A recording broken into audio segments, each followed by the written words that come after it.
Salam kamir, kekaguman ilahi mengarah pada iman dan rahmat. Kokok, kokok, kak, wuk, wuk, wuk, wuk, wuk, wuk, wuk, wuk, wuk. Saudara-saudari yang terkasih, dalam bahasa atau peribahasa Jawa dikatakan asu gede menang kerai, anjing besar menang berantem, tetapi hanya karena menakut-nakuti. Anjing menggonggong, kafilah berlalu.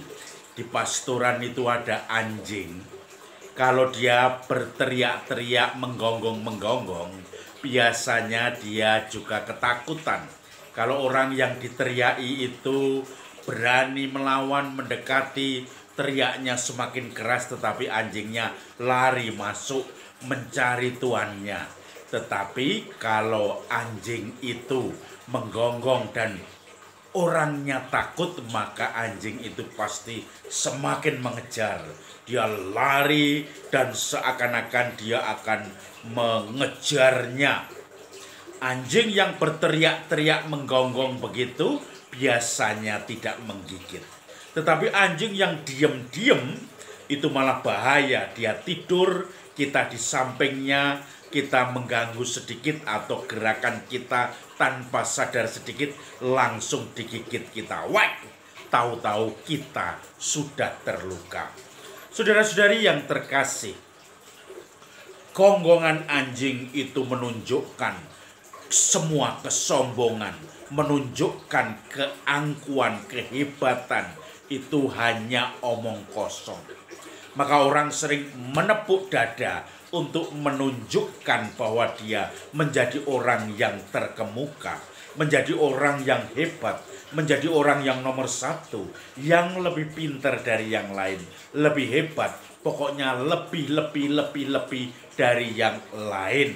Itu yang kemudian sering menjadi ciri khas manusia, ingin diperlakukan lebih besar daripada kenyataan yang dia miliki.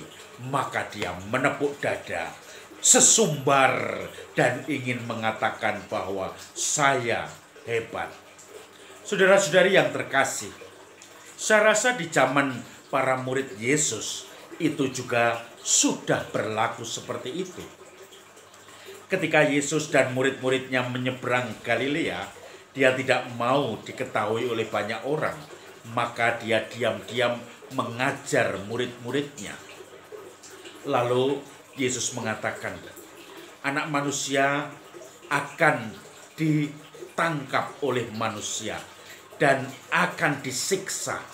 Anak manusia akan menderita dan dibunuh oleh mereka, tetapi pada hari ketiga akan bangkit. Tetapi para murid tidak ada yang komentar, tidak ada yang bertanya, karena itu tentang salib, tentang penderitaan. Maka mereka diam saja sambil berjalan terus. Sesampainya di rumah, Yesus bertanya pada 12 muridnya, apa yang kau perbincangkan tadi selama perjalanan? Mereka diam saja para murid. Karena apa? Karena mereka memperbincangkan siapa yang terbesar di antara mereka. Memupuk dada seperti kekasan manusia yang selalu ingin nomor satu. Dan kemudian Yesus mengatakan, barang siapa ingin menjadi terdahulu, hendaklah dia menjadi terakhir dan pelayan dari semuanya. Lalu Yesus memanggil seorang anak kecil dan memeluknya dan mengatakan, barang siapa menyambut anak kecil ini sebagaimana dia menyambut karena aku, maka dia menyambut aku. Barang siapa menyambut aku, bukan aku yang mereka sambut, tetapi dia yang mengutus aku.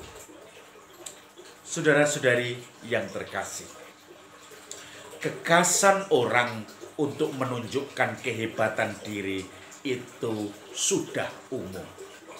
Kalau ada orang yang selalu menunjukkan monumen-monumennya dan itu selalu ditekankan, itu menjadi umum. Saya pun kadang terjebak dengan itu. Oh, dulu saya yang membangun ini, saya membangun itu. Saya dulu yang mulai merintis itu. Saya yang mengajar itu. Saya semuanya, pokoknya saya. Yang lain hanya numpang saja. Dan pokoknya saya semua yang hebat. Saya yang lebih. Itu tidak ada apa-apanya. Orang itu, orang ini, walaupun mereka lebih besar jasanya, tetapi kadang kita tanpa sadar menyepelekan jasa mereka dan menonjolkan kita, menepuk dada karena kita menjadi orang yang pertama inginnya. Saudara-saudari yang terkasih, kita diajari untuk rendah hati. Yang ingin menjadi terdahulu justru menjadi terakhir, pelayan dari semuanya. Dan ini menjadi pelajaran yang tidak mudah. Diucapkan gampang tetapi tidak mudah. Barang siapa menyambut anak kecil ini demi namaku, dia menyambut aku. Anak kecil, anak yang tidak pernah diperhitungkan, anak yang tidak pernah dianggap selevel dengan kita orang dewasa.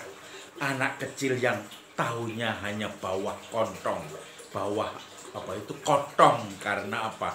Tidak pernah kalau dalam permainan itu dianggap sebagai peserta, tetapi hanya untul, lari ke sana, lari ke situ.